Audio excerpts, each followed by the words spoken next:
যারা হাসিনার সুবিধাভোগী ছিল তারা এখন অন্তর্বর্তীকালীন সরকারের সুবিধাভোগী। তাহলে কি হলো? পরিবর্তন কোথায় হলো?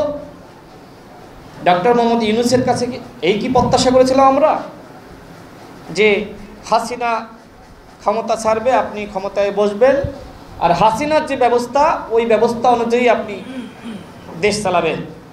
আমার তো মনে হচ্ছে যে ডক্টর মোহাম্মদ ইউনূস এখন হাসিনার পরামর্শে দেশ চালাচ্ছে। কারণ হাসিনা যা রেখে গিয়েছিল তিনি তাই শপথে রেখে দেশ চালাচ্ছেন।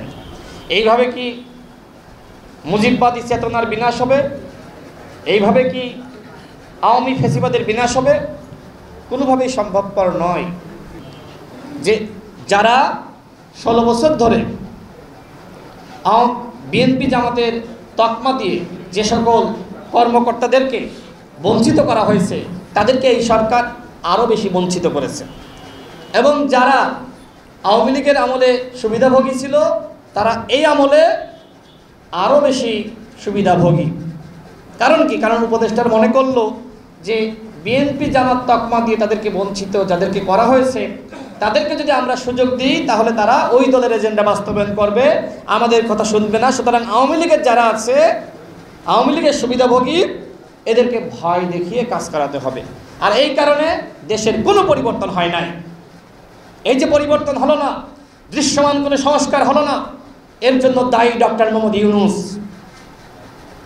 এই বিপ্লব কিন্তু ইতিমধ্যে ব্যাহত হয়ে গেছে, 1 বছরে ব্যাহত হয়ে গেছে। আমরা প্রত্যাশা করেছিলাম রাষ্ট্র সংস্কার, গণহত্যার বিচার, এই সরকার অন্তত বিচারের একটি সঠিক পথ আমাদেরকে দেখাবে। 1 বছরে দেখাতে পারে নাই, এবং এখনো পর্যন্ত দৃশ্যমান কোনো সংস্কার এই সরকার আমাদেরকে দেখাতে পারে নাই। সুতরাং আমি এখন সমস্ত শক্তিকে বলবো যে আসুন, বাকি দায়িত্ব আমরা নিজেরা নেই।